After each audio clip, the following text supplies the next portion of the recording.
Today we're going to talk about short-term, mid-term rentals. I know a lot of you are talking about how great it is to have these high rents and high average daily rates, and how great it is to be running a mini hotel, or maybe you're thinking that you're investing in real estate. My name is Eric Martel. I'm an entrepreneur and real estate investor, and over the last 10 years I've invested over 650 single-family rental flips and 5 apartment buildings at over $85 million in real estate transaction. And I'm here to help you make more money. If this is something that you want to, make sure you like, subscribe, and share with a friend. When I think about investing, any type of investment, I'm thinking about the overall, how is that strategy or how is that investment vehicle going to help me achieve my ultimate goal of generating passive income and achieving financial freedom. So these are the things that I'm looking for. So I'm looking at what kind of resources do I have to do this? What kind of, what's the target investment that I'm looking at? What's the target market? What does it look like? What's the buy box? What's the exit strategy and all that kind of stuff? So I'm looking at these 3 things and I'm trying to find the right balance between these. A couple of criteria that are pretty important to get started is I want to know how much time is it going to take for me to get to invest in that vehicle, in that strategy, to get ramped up. You know, sometimes do I have to take like lots of learning, lots of training to get that done? How hard is it to find that deal? Do I have to fly everywhere? How much time is that going to be? Is it going to be 8 hours a week, or is it going to be 30 hours a week? Do I have to do this full time in order to succeed in this thing? And the next big thing is capital requirements, because I don't have infinite money. I don't know too many people that have infinite money. So you have to look at your capital requirements. How much money is needed to get this strategy off the ground? So I'm kind of looking at this. And when I'm looking at this in terms of Quadrant, these short-term rental and mid-term rental, they kind of fall into what I would consider things that takes a little bit of time to get started, but are a little bit risky because you need some significant amount of capital, and you need to, kind of like at the same time invest a lot of time to figure out the systems, build your team, and all that, and market your property. So these are things that are pretty important. So when I look at the quadrant, where at the bottom left-hand side of the quadrant is like low risk, easy to do, low capital requirements, and then at the top hand of the quadrant, I have things that are kind of like very capital intensive, high time, where it needs a lot of time to get this thing off the ground. I would say that the short-term, long-term rental is kind of like in between, at the center of all of this. So there are things that are better, easier to do, lower risk, and then things that are much worse than to do. On the surface, it sounds great. You want to buy a piece of real estate that you like in a good location, and you're thinking high rent, right? That's what most people are thinking. So, I'm going to be making like the rate. Look at the rate. I can get like $400 or $500 a night for that property. What people are forgetting is that this is very dynamic pricing. Maybe today the daily rate is $500. But if you were to look maybe a week later and it's still available, then maybe the daily rate would be $400 or $300, as the closer you get to the date, if it's still available. There's a lot of factors in that. The pricing is very, very dynamic. So just looking at the daily rate on a piece of property is not really going to give you the full picture. You have to look at occupancy rate. What's the percentage of the year that this property is occupied, is actually being rented? The average daily rate, or the daily rate by season, so what does that look like? And then you would calculate your expected annual income.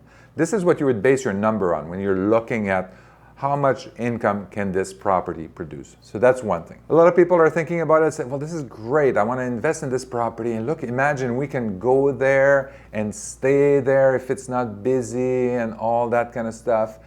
Well, the fact that people are thinking this way to me is a little bit of a red flag. That means that you're conflating pleasure with business. And I typically don't like that. So I want to, if you do business, think business. There are so many people that they love food, they love cooking and stuff like that, and they go in the food business and they forget the business part of it. They enjoy the food part of it, They don't consider the cost, they don't consider the marketing, they don't consider the operations, the distribution, blah, blah, blah. And they're just thinking about, oh, I'm passionate about food. This is not, you have to run it like a business. This means that when you're looking at a property to acquire, you want to look at a property that's going to be in the right location, that's going to have, you may not be the location that you like, but it's going to be the right location for that business, for that short-term rental. And I also want to say that the IRS also is limiting the amount of days that you can stay on your property to 14 days a year for it to still be considered a short-term rental and take advantage of all the tax advantages that are there. On the surface, also some of the things that a little bit tricky is that the guests that are going on your property, you don't do background checks on them. So there's some star rating on Airbnb and all that kind of stuff to determine if it's a good guest or a bad guest. So you have a wide variety of guests that are going there. You're going to have some great guests. You're going to have some very bad guests as well. Dirty guests. People are going to break things. People are going to go party. People are going to film videos and stuff like that in there. So you be ready for that. There are some guest rating in a lot of the platforms like Airbnb or VRBO, and then you can rely on that. But it's not a background check that you're doing with them. It's unlike other long-term rental properties. And then after that, there's also like general fluctuations on the short-term market. This is a hospitality business. It gets affected by the economy. It gets affected by inflation. If there's a recession, the first thing that people cut is discretionary spending. That means vacation is the first thing that people cut, and then is dining out is the second thing they're going to cut out of their budget. If you have a long-term rental, this is not discretionary spending. This is where you live. This is essential spending. So you're not going to cut on your rent if you have a recession or something like that. So this is a big difference here. The other criteria that I'm looking at in terms of these type of investment is the risk return. There are a lot of factors in the short-term and mid-term rentals that affects my return. So we talked already about the dynamic pricing, we talked about vacancy, but what we haven't talked about is anything about laws and regulations and zoning that are done by the state, that are done by the city, and sometimes are done even by the neighborhood. The perception of these short-term rentals is that it affects the economy sometimes negatively. Some states, some cities think of it as a negative impact on the community, and they want to really limit that. You're also competing with big brands like Marriott and the Hyatt that really they don't want the competition, or they're going to enter into the competition themselves. They're going to have their own long-term stay, or they would have things that have a kitchen, like Residence Inn, for example, or extended stay, where you can rent a room that has a kitchen, a living room, and you can stay there for a week or two, and then kind of like treat it a little bit like an Airbnb. And this is a full-service hotel. So this is a big difference between the two. The rates are normally lower, all that kind of stuff. So you have a lot of competition that are coming in. You have the rules and regulations on the state, city level that would affect your Airbnb, your business. You could be, you just look at what's happened in New York City recently. You can look at what's happening also in some other areas in California as well, in wine country, where you basically can't get any more Airbnb in there. It's only the Airbnb that are currently pre-existing that can stay there, that can operate. There are a lot of limitations that are preventing you from growing your business and establishing your business in these locations. The other thing is around Airbnb and VRBO itself. This is a big risk. You have to maintain an excellent customer rating in order to stay at the top page of when people are looking for a place to stay in a particular city. In order to do that, you need to maintain that customer rating.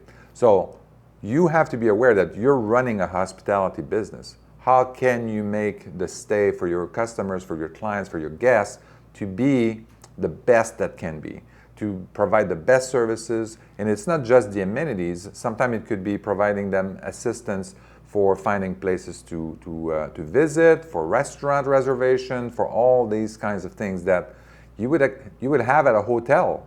How are you differentiating against Marriott that where you can go to the concierge and ask for a reservation, ask for things, and then they're going to bring it to you. You know, your Airbnb, if they can provide something like that, that's going to really improve the customer experience. But in most cases, people don't offer that kind of service. Customer rating is key. If you decide to do it yourself, you have to be focused on that, and this is what you're going to be. That's going to be your job. So, are you ready to take on that job? So, this is another risk that you have to consider. If you're delegating that task of the customer service, handling reservations, and all that to a property manager, you have to make sure that they're doing their job. You have to keep them accountable. You have to monitor them, and you have to have regular meetings with them to make sure that they are doing something about customer service, that they're providing the best service possible. And look at what they've done with other property owners out there. Now, when it comes to that, about customer, I mean, if you want to provide the best customer service possible, you want to know your customers, right? And you don't know your customers. And this is part of the problem with these businesses. Airbnb, VRBO, they own the customer. It's their customers. And they know which properties they stay at before. They have a lot of information about them. On your listing, you don't know who visited your listing, your property listing on Airbnb or VRBO. You don't know, you don't have that information. You don't have that demographic information to say, well, there's a group of people here that are looking for this particular kind of properties, and they didn't book it. Why didn't they book it? All that. So you're kind of detached from what's happening, why are people not booking your reservation, the kind of customers that are coming to your property. You could establish some kind of book signing or guest signing in to the property to kind of give some comments there, but it's not really what I would consider knowing your customer. And to me, that's a big variable in there. You also can't go and market. So I wish I could go and market to all the people that went on Airbnb that just looked at my property, and then be able to send them an email marketing and say, hey, I saw that you were interested in my property last week. The property is still vacant. If you book now, I'll give you $100 a night discount. You can't do that. So you have to rely. So this is the problem with these platforms, is that it's great, very convenient, but you don't have direct access to the customer. You can directly market to the customers. You don't know your customers and customers' demographic. It makes it hard for you to customize the customer experience when they go on your property, what kind of services they're looking for, what kind of people they are, what's the budget, all that kind of stuff. Then the other risk is around the operator, the property manager that is doing that. So you want to make sure that you vet them very well, to make sure that you get references, that you look at their rating, and that they're doing a good job. Not overall, but specifically in the city that you're planning to operate. This is very important because you're delegating a lot of the tasks to them. I mean, some of them they do full service. They're going to take care of pretty much everything. They're going to do the reservation. They're going to do the marketing on sometimes 30 or 40 or 50 different short-term rental platforms. Yes, there are that many. It's going to be also on their own website. They're also going to handle any kind of customer questions, communication, messaging. They're going to schedule the cleanup, any kind of issues that happened with the property when the guest is staying there. They're also going to be able to assist with any kind of repairs that need to be done and maintenance. So this is kind of like the full service. There's a cost associated with that, obviously, 25% or more of your gross revenue, but it is there. They're going to be taking care of it. You would be able to have the restful night, not having to worry about your property. But you have to keep on top of them. And the best way to keep on top of them is to know exactly what they're supposed to be doing. That means you need to know the business. And you need to be able to understand kind of all the different things that they're looking at. You need to double check. Are we getting the best rate that we can get? Are we getting the best promotion? Are we providing the best service? Should I change the decor, how I'm doing my property to attract more people? Should I do better photos? Should I, all these things that you need to worry about as a business owner, and you need to be in line with your property manager. Which brings me to the operational aspects of the business. You're running a hospitality business, and you have to understand the business. Even though you're delegating it to a property manager, you have to understand how the business operates in order for you to manage it. You're the owner. You want to be able to provide feedback. It's like someone opening a restaurant because they enjoy eating.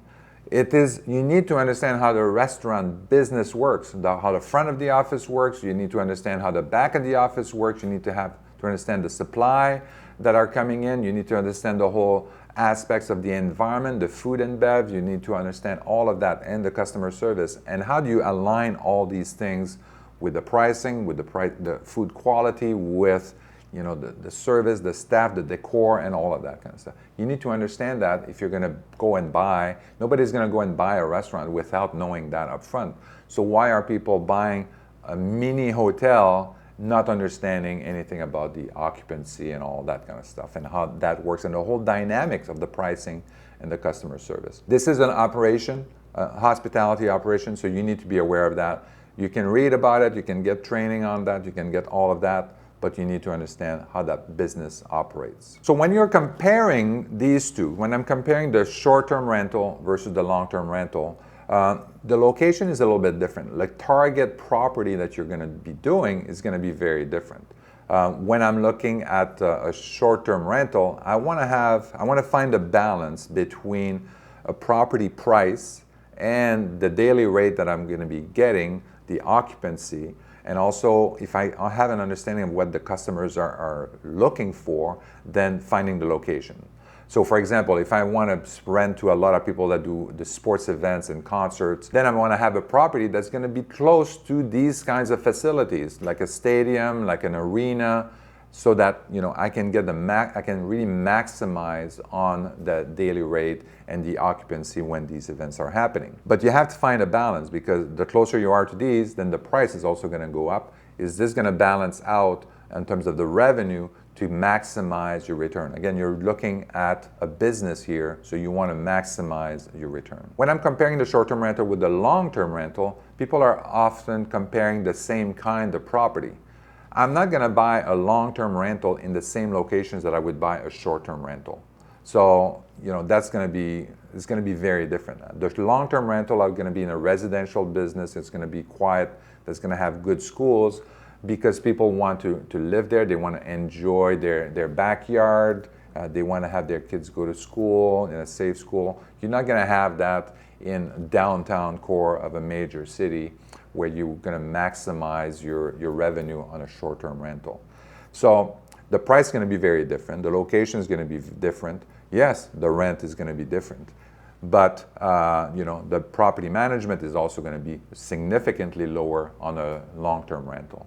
So when you look at the two dynamics here, when you're comparing these two models, these two investments, you're going to see that they're very different investment. You're going to require a lot more cash on the short-term rental, because you're also going to have to build, because you're also going to have to buy furniture, furnishings. You're going to have higher maintenance, higher repair, higher vacancy, compared to a long-term rental where I don't have to provide the furniture. My cash investment is going to be much smaller, because the property is going to be much cheaper. So you have to look at these two. And what I found is that for the risk, I'd prefer to be in a long-term rental, because I don't have to worry so much about it. There's less risk in terms of the risk that we've talked about, the economy, the climate, vacancy, competition, rules, regulation. I don't have to worry about that with a long-term rental. As opposed to the short-term rental, there's a lot of risk associated with that.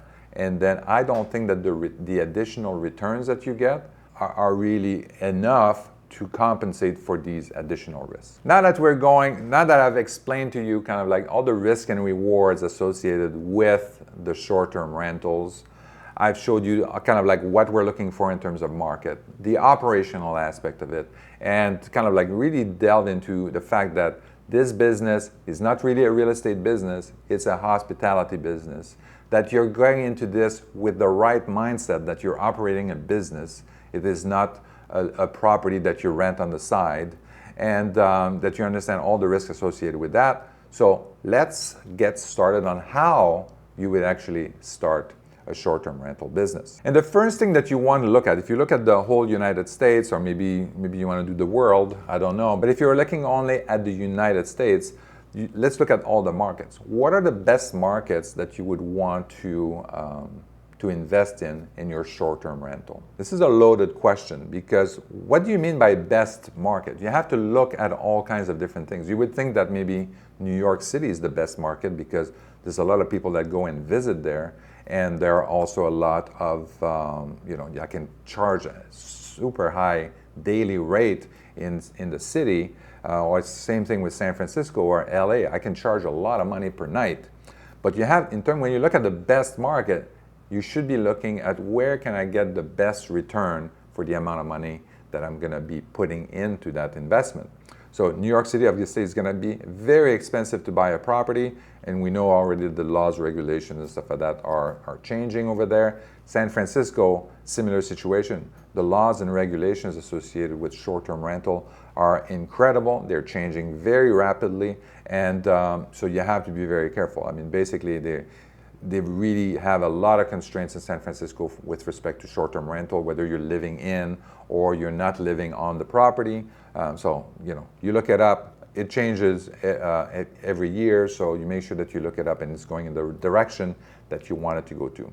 So that's what you want to look at. You also want to look at the economy.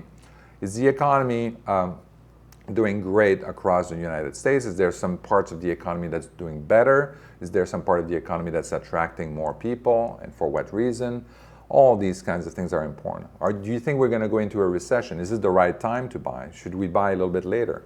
I'm looking here. I'm living in Fort Lauderdale right now, and a lot of the condos, they went through a whole assessment. A lot of the condos have to go through an assessment, and they have to make sure that they have 100% budget reserved for any kind of repairs that they want to do for the infrastructure to prepare them. And this was due to the building collapse that happened on Surfside here in South Florida.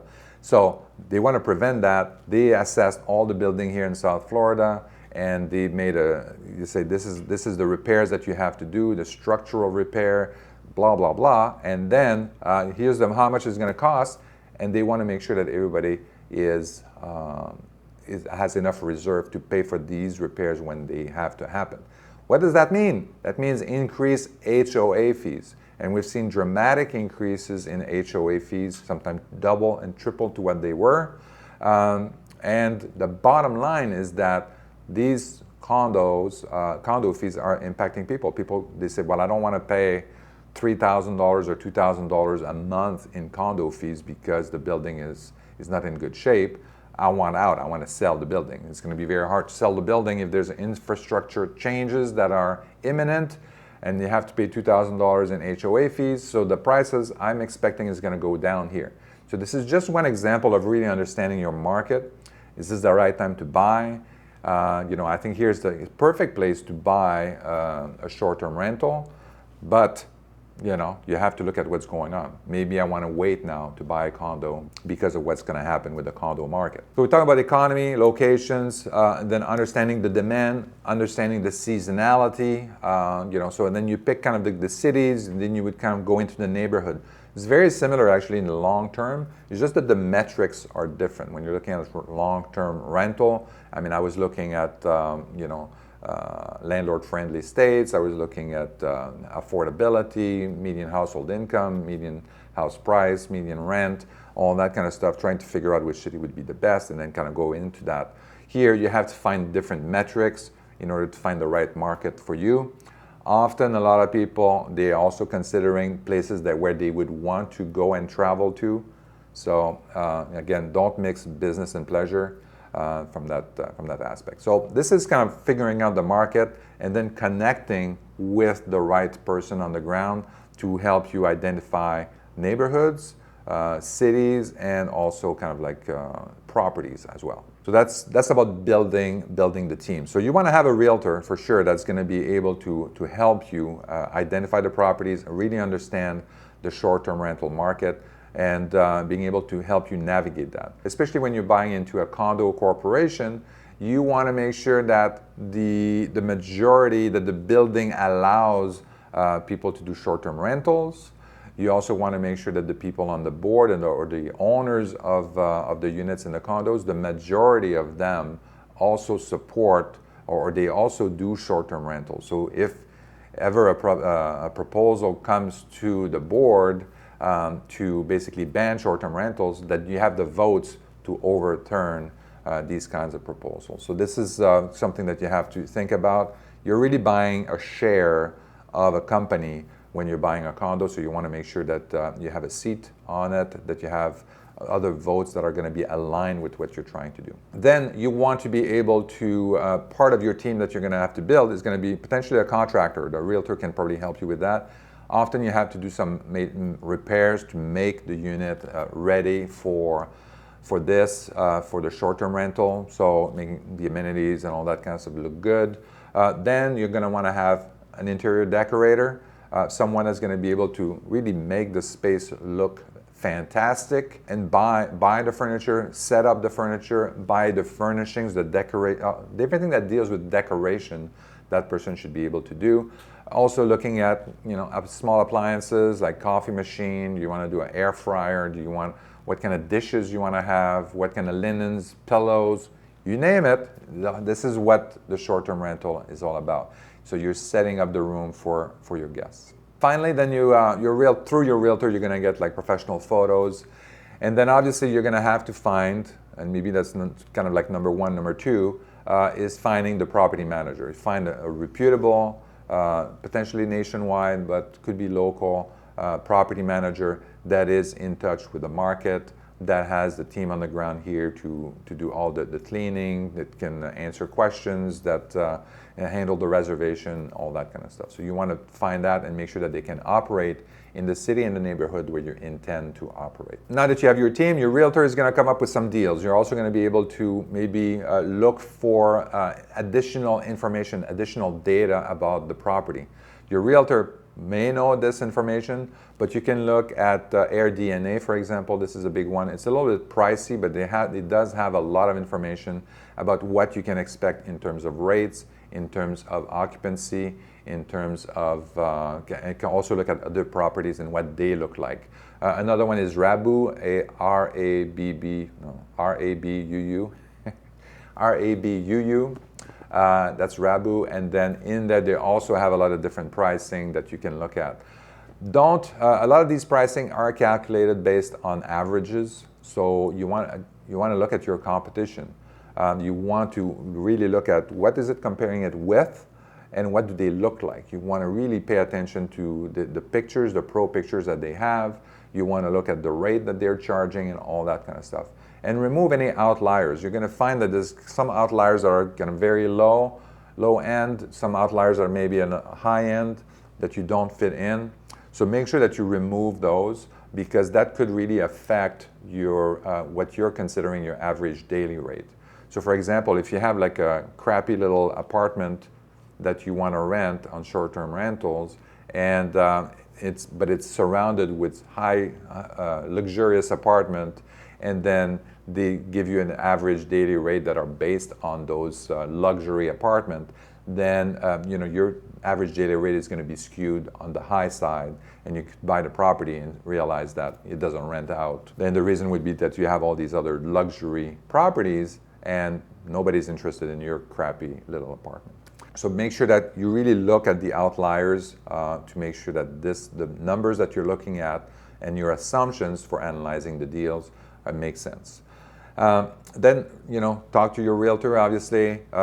Look at the data that you have. Look at the Airbnb as well and VRBO, and see how these listings, if the property has been listed already, look at the rating, look at the comments associated with that property, see if this is something that you want to get into. And then you would analyze the deal. So there's different ways of calculating this, but basic P&L, you want to make sure that you have all your costs. You want to look at, don't forget your property management costs, don't forget the Airbnb VRBO costs, don't underestimate the amount of repairs and maintenance that's needed people, when they go in there, are pretty hard on, and the wear and tear on the property is much higher than a long-term rental.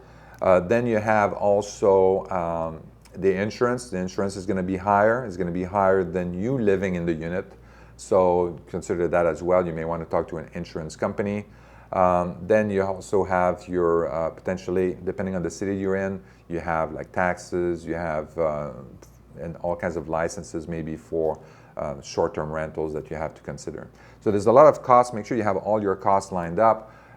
In the mortgage, try to get financing for that property, knowing that short-term rental. So there are some people that are specialized in offering mortgages for short-term rentals, so try to talk to them.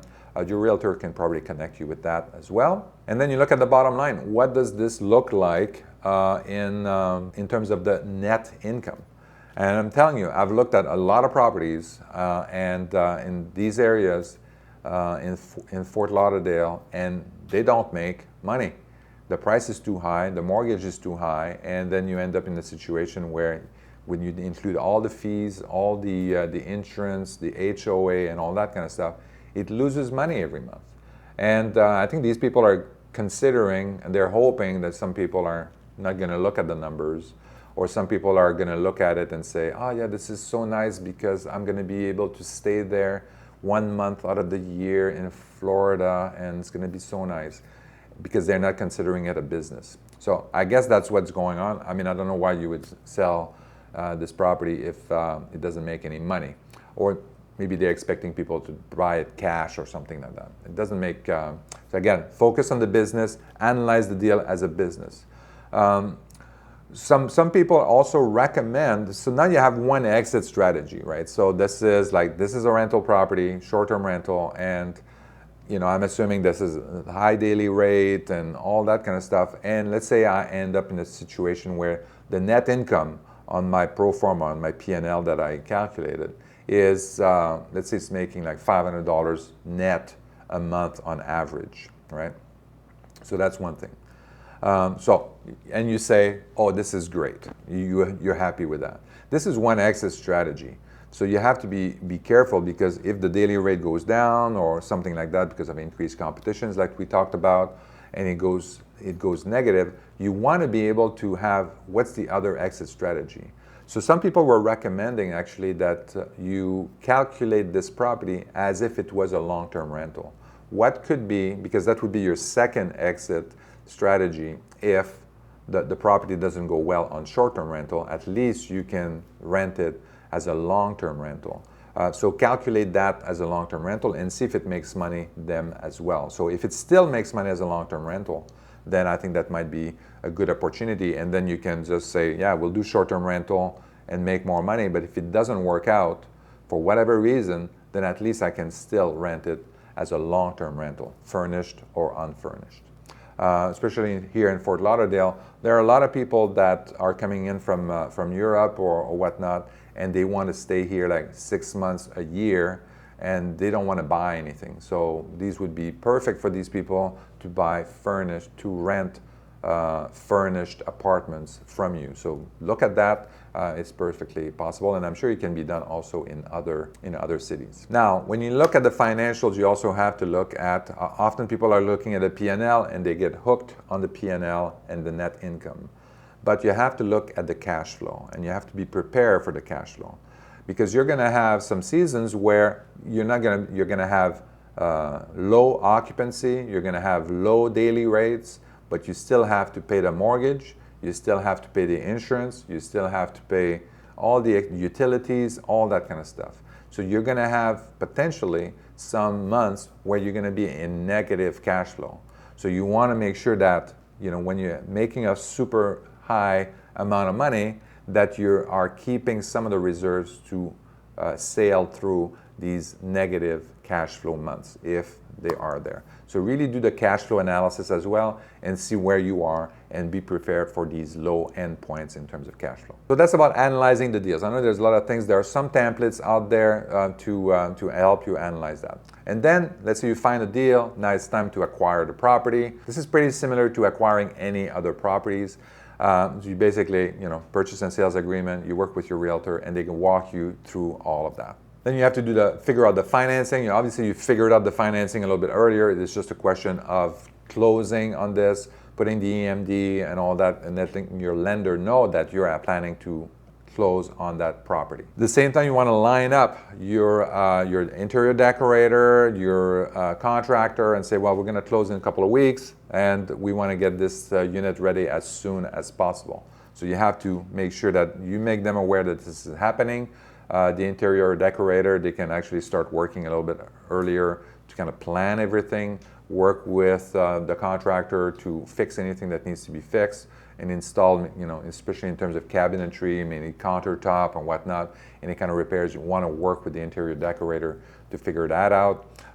So that could take a couple of months to get that done, hopefully not too much. And then there's a whole furnishing that needs to be ordered and all that. And I would rely on your interior decorator to get that done. Also, let your property manager know that this property is coming on the market, and whether they're going to do the professional photos or you're going to do the professional photos. That's something that you can discuss with them, and let them know when this property is going to be online, confirming all the numbers as well. And then finally, you can start marketing. So if you've worked with a property manager, they already have the reservation system. They already have all the marketing platform where they're going to put your property, and it's just a question at that point of operating. I recommend that you really understand these systems very well, just in case something happens. The company that you're working, the property manager that you're working with, goes out of business or is not able to provide you the best rate or whatever. You need to be able to operate the business or find another property manager that would be able to help you. So just something to think about, and then being able to bridge the gap on those things. Because again, you're operating a hospitality business, so you have to have the reservation system. You have to have some kind of like customer feedback and messaging system. You have to be able to understand the scheduling for the cleanup crew. All that kind of stuff needs to be figured out. And if they're not doing it, you're going to have to do it. So I hope that you found this video helpful. I really provided as much information as possible to make sure that you understood exactly what business you're getting into. It is an exciting business. It's a great business. A lot of people really enjoy the hospitality business, and they're doing very well. But there are a lot of people that are not doing well, that are getting into this business blindfolded, not understanding that they're really getting into a hospitality business. And it's just, I just wanted to make sure that you knew what was going on and that you're focused on the numbers, so that you're not buying into a property that is not going to make money for you. There are other strategies where instead of buying the property, you can do what's called arbitrage, where you are renting the property from a landlord. So you have to find a landlord that's willing to rent you the property, but then you're on the hook for the rent, which could work out, but it's just something to think about. So there are other alternatives in there. But I just wanted to make sure that you were all aware of all the different implications of getting into this business, and understanding the numbers and the team that you have to build, as well as kind of like the market location and that you want to invest in for maximizing your return. Remember, this is a business, not a fun thing to do. No. Remember, this is a business, not a hobby. So on that note, again, my name is Eric Martel. I'm here to help you make more money and keep you out of trouble. If you like this video, make sure you like and subscribe, and share it with a friend who is thinking of getting into the Airbnb business before it's too late. And see you next time.